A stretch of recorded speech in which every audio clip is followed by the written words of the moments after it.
But for me, it was more about the process I came to. So there was no coaches, no support in Australia, and very limited funding. So for me, it was about going out and finding the coaches, having that big goal, and trying to create my own support network, working in sports, many sports where I didn't actually have any knowledge of these sports before I started, and then having to create my own training program, write my own plans and periodization and things like that. So which has really transferred to my business now, in terms of planning, budgeting, and working through all what is effectively required for a business. Sport was essentially my training ground for business in a sense. I think it's always hard to go through change, and a lot of people are resistant to change. Just because you retire from sport doesn't mean you retire from things you love and things you're passionate about. I've always been one to follow my passion, and that was for a long time my sporting career, and went down that avenue. But now I'm going into business, and I'm very passionate about what I'm doing here, especially when the Rio Olympics was on, and I could see friends competing over there. Certainly a part of me was wishing that I was a part of that. But I also wasn't naive to the fact of how much training and how much work goes into the preparation side of things. And for me, you can't do everything. I think when I started off my business in property, I was trying to train full-time, study part-time, as well as launch my business. So and I just got too much, and I ended up having some major fatigue issues, and which just created huge problems across all facets of my life. So being able to make those decisions and focus on what's important to me, focusing on what I'm really passionate about, and that's what helped me succeed in my sporting career. I was sort of very passionate about that, but then once that came to an end, I needed to find that new area that really excited me, that every morning I wanted to get out of bed and tackle this new challenge. So I think that's really important for sports people. They are passionate about one area, but it's not the end of the road. It's just a new beginning, and for them it's about finding that new challenge, finding that new area that they can get excited about, and then being able to delve headfirst into this unknown, but in a sense that's a new and exciting challenge in itself. My study was incredibly important in giving me certain skills and in certain tools that have really helped me. I undertook a commerce degree at Sydney University that was fantastic. I majored in finance and economics, and then I went on to do my master's. For me, study was fantastic at the time of training, because I was training in 5 sports, often doing 4 sessions a day, up to 6 hours each day. So training was my main focus, and then study was sort of my getaway and my break. So that's more my mental stimulation, which I think really worked hand in hand to be able to train and study. So that was sort of my getaway from the training in a sense. But later down the track, I came to a point where I think what I really learnt from the training is more the organisation, like having that clear goal, clear picture in my head of what I wanted to achieve, and then creating a plan in place, which is what I did with my training, and then having the determination to see that through. So finding good quality mentors and people who could help me along the way, doing a lot of research and getting educated in that sense about how I was going to put that plan into action, and then just being constantly, day by day, focusing on what's important now. I was lucky enough to do a training session with Michael Phelps over in Colorado Springs at the US Olympic Training Center. And I was swimming there, and I was at the end of that training session. I spoke to Bob Bowman, who was Michael Phelps's coach, and I said, what do you think is the most important thing? And just trying to get any information as an athlete, I thought just trying to take anything that could help me in my journey. And he talked about having a win mentality. I said, of course you need to have a win mentality. Everyone wants to win. But no, he said, which is something I've really taken to in business. He talked about what's important now. So win, what's important now.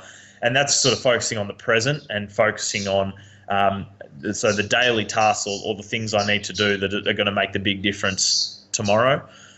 So for me, being able to go through my job list daily and focusing on those important things, I always believe that people very much overestimate what they can achieve in the short term and underestimate what they can achieve in the long term. So having that plan in place and for today so that you can achieve what you want tomorrow, I think is very important. You're in that bubble and you need to be when you're competing. You need to be so solely focused, quite selfish, and I was quite selfish in my training because you need to be.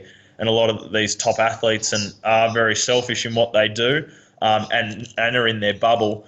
But to know that when you are finished that there is a big wide world out there, and even if you don't know what you want to do right now, that it's about going out there, finding what you want to do and creating that new goal or new challenge for yourself. I'm a very big one in the belief that if people aren't laughing at your goals, then they aren't big enough. So if people are, they've obviously done very well in their sport, and there's no reason why they can't apply the lessons that they've learnt in their sport to their career or to new other facets of their life. And it's certainly not an end point, it's just a new beginning. When I started, I took up modern pentathlon when I was 19 years old. I'd never picked up a pistol before. I'd never picked up an épée, which is what we used for fencing, and I was a terrible swimmer.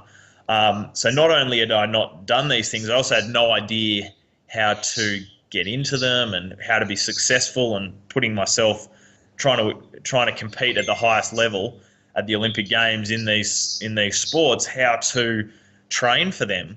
And the most important thing for me, and something that I've taken into my business, is to find someone who's done that. And in my sport, what I went out and did was found a mentor who was an Olympian in each one of those sports. So they were a mentor or coach in each one of those 5 sports that had been to the Olympic Games or had achieved it at a very high level. So that they sort of put that plan together for me and for me to sort of execute, which was really, really important. And when I came to business, the same thing. I mean, was really interested in property and going through that line of work, but I certainly had no idea what I was doing. And being at that early stages, I went out and did the same thing. I went out and find mentors or coaches in property who had been there and done that, and who could provide sound advice and help me along the journey. I competed at the London Olympic Games. Then after London, I was looking for a new challenge. I was still competing full time at that stage, but sort of looking for a new goal and a career as well. We don't receive, in effect, we're an amateur sport, we don't receive any funding, so I had to pay for a lot of pretty much all my training expenses. So wanting to go out in the real world, I wanted to find a job and a profession, and as I mentioned, I was quite passionate about property. So what I ended up doing was starting to research and putting all the pieces together. I didn't start with a lot in terms of a plan or a model, but with the help of a couple of mentors and created that plan. As I mentioned at the start, I went into property with very little money because I put most of that money into my training previously. So with very little money, I was able to work with quite a few people and build up a property portfolio. I recently purchased the Old Katoomba Golf Club, which we rebranded Escarpments Estate in Katoomba.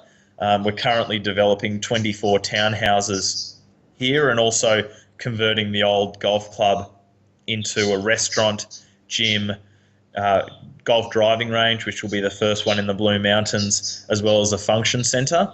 So I think having that, what I found in sport was that determination and that planning and being able to deal with the level of pressure and finding that comfort in discomfort to take on this new challenge and creatively put this new deal together, which has been at this stage successful, but also something that I'm quite passionate about and enjoy.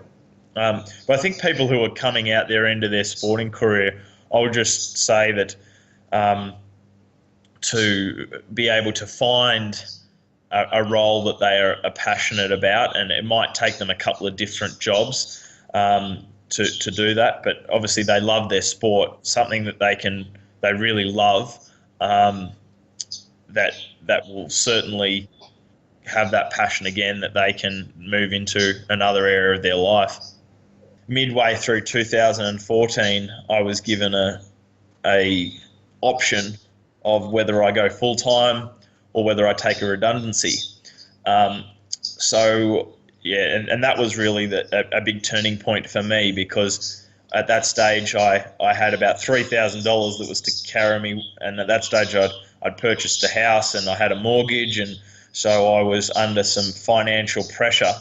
And with my business, I had to make it work. I didn't have a choice. It was always like I had to burnt my bridges and knew that if I took the full-time role, then it would just delay what I was passionate about. I wouldn't be enjoying myself. I wasn't particularly, the job was paying the bills, but I wasn't particularly enjoying that role. But I also think a lot of people are in roles that they don't particularly enjoy or they're not passionate about. Yeah. So to have the courage, and for me that was a really difficult position where I didn't have the money coming in, but I knew I had to make that big decision.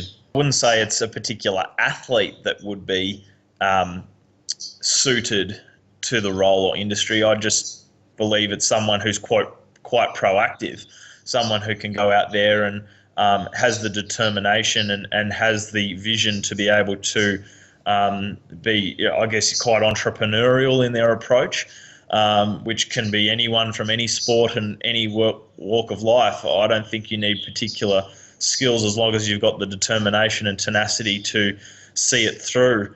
I'm a big believer in finding comfort in discomfort. So I feel like from a sporting arena, there was quite a lot of pressure when you'd go to competitions. So that for me helped when I was going through and taking risks in my business to say, okay, well, I've competed at the Olympic Games, I've competed at the World Championships and at the highest level. And so, I understand what pressure is like in that sense. So trying to translate that out into a mental state, to be able to have the determination to take the educated risk, to delve into these other areas and other challenges, but having the in a sense determination to move forward and I guess being able to deal with that level of pressure and level of discomfort.